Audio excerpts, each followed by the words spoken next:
back here at the stage at Gamescom 2017. I am joined by Martin from the game Black Mirror. How are you doing? I'm good. How are you? Yeah? Are you enjoying Gamescom? Yeah, it's great. So many people, so many gamers. Great experience. Of course, we have the lovely Pao. Oh, thank you. Hi. Hello. Rainbow hair and everything. Well, dressed in black. Goth twins for the day. You look skinnier in black. That's why we do it. Yo, forever black. All right, so we're here to look at the game Black Mirror. We have some footage. How about we take a look at that? Okay. So, let me take a good look, because the screen is pretty deep in here. So what are we seeing? Are we seeing a guy in a car? This is the beginning of the game. So the game is an adventure game set in a gothic horror setting in the 1926 Scotland. Oh, we're dressed in black. We're pretty much meant for this game. Exactly. It's a kind of Edgar Allan Poe, H.P. Lovecraft, this kind of style of a game. So psychological horror, a lot about the darkness in the hearts of men, all these kind of stuff. Very eerie. Very eerie. Not so much in the kind of splatter and intestines everywhere and blood, but rather really about psychological and, the suspicious of your own mind and if you're going insane. I like it already. Ooh. Oh, who's she? What's she doing? This is grandmother Lady Gordon, who is not very happy that the protagonist of the game, the hero, David Gordon, who you can see here, has arrived at the castle. He's the new heir of the castle because his father killed himself. And he's here to find out about the mysterious circumstances of his father's death. While Lady Gordon, as you can see from her facial expression, is not very happy to have an outsider suddenly coming in and claiming to be the new owner of this very old establishment. Even though it's run down, it doesn't have not much money to inherit, but still for her, even though he's family, he's an outsider who should better leave. That's his mother. That is his grandmother. His grandmother, who has a fabulous choker, I might add. No, I really like she's with the times. Oh man, it's really cool. So what inspired you guys to go within this genre? The original series is from 2003 to 2009. Was produced back then. It was a trilogy of point-and-click adventures. So your classic point-and-click adventure gameplay, and is still a very popular game because of its very high level of detail and its special atmosphere, because of this kind of eerie gothic atmosphere, which does not rely so much on like jump scares and stuff like this, but rather really on interesting puzzles and the horrible things people will do under strange circumstances.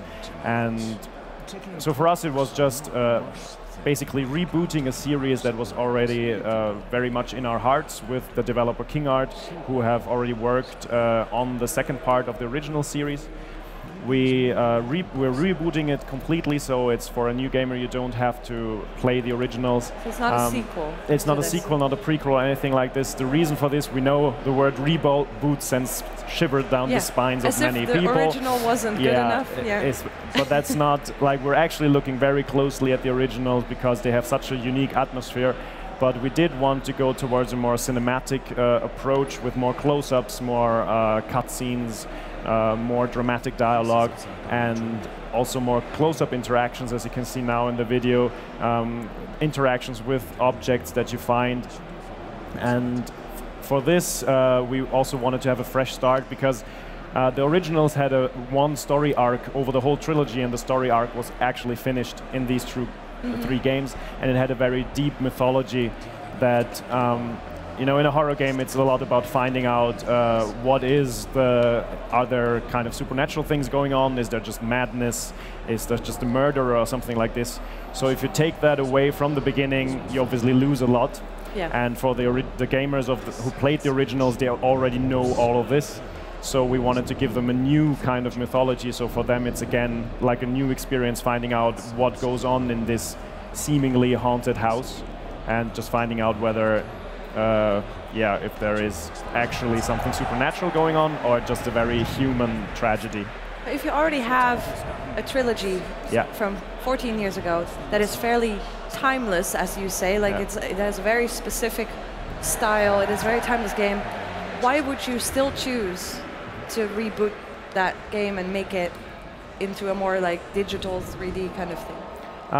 Especially because you can just show the atmosphere in a different way. The atmosphere was one of the reasons it is so popular still is the level of detail.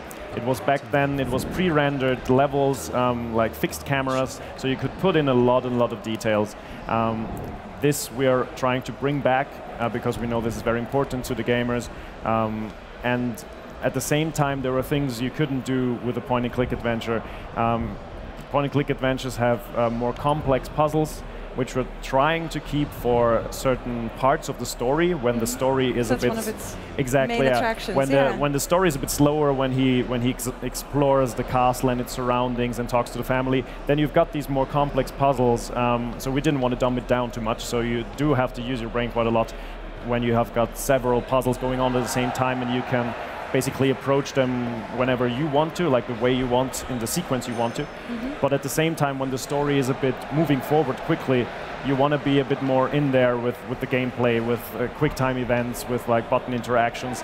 And also we've introduced a new kind of gameplay to the game, with specifically tailored at a certain aspect of the game, which you can see now in the B-roll, is that one big topic in basically Gothic horror and also in all the Black Mirrors is always going insane. So struggling with your own sanity. So here you can see how the player basically, or the character in this case, walks around the room, and the room becomes more and more surreal the more he explores it. For him, this is just like he's doubting his own mind, he's thinking he's going mad. He has been tortured by nightmares all his life, and now suddenly at this castle, these nightmares become more and more drastic. So this kind of gameplay, we really wanted to tailor the gameplay to the story, tailor the story to the gameplay, and that's all much easier or better doable if you have the freedom to really start from scratch with the mythology, with the story, with the characters. And in the end, it also benefits the story because the first part is always a very special part.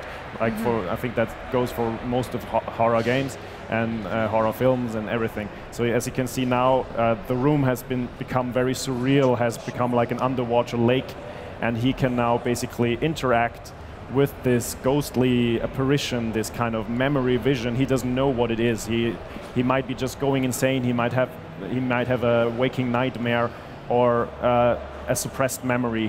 This is what he's trying to find out. And these kind of scenes are in a loop, caught in a loop, and the player can walk closer and further away from it to stop it at the right time and examine it, and then find out more about this situation that he sees. And like this, learn about things from his past, the past of his family, of his father, that he never knew because his, relationship to his father was rather strained, because his father was obsessed with this idea that there's a curse on the family. Oh, deep. And so is there I'm just curious, is there consequential like sequences? Like let's say you go in and you don't discover something, or in fact you do discover something, would it trigger sequences? If you mean like different story strands or something like this, not as such. So it's a little bit more linear, so you'll go through... In general, it is rather linear. Okay. In between, as I said, when you have multiple puzzles at the same time, it branches out a little. Yeah, exactly. You'll have multiple puzzles at the same time, and you just solve them the way you want. And certain, like if you talk to a character in the wrong way, one of the solutions, the possible solutions, maybe will then disappear. So you'll have to find another way to solve the puzzles. But in the end, the story, you will not affect who survives or who dies, or whether the castle will burn down or not, or something like this. There's one ending, there's one story, because we really did want to really tell one strong story that we can potentially, if the players enjoy the new Black Mirror, it is obviously much easier to continue a story that has one ending instead of several endings. So what you can see here, for example, is a little bit of gameplay where the player needs to help him calm down after very stressful, intense situations. So these are these kind of little bits of gameplay that we wanted to introduce, and now he's meeting our lovely second hero, basically heroine, the lovely Dr. Leo Farber, who's basically the voice of reason, who's trying to help him to find out whether this is all in his head or whether there's really something sinister going on in this castle. All right. Well, thank you so much for explaining a bit about Black Mirror, which has nothing to do with the Netflix show, I heard. No, we're much older. Separate. They stole our name. All right. Well, enjoy the rest of your Gamescom. Thank you. You too. And thanks for having us. Yeah, thank you for coming. Cool. Bye. Right. We'll be back with the Two Angry Gamers show after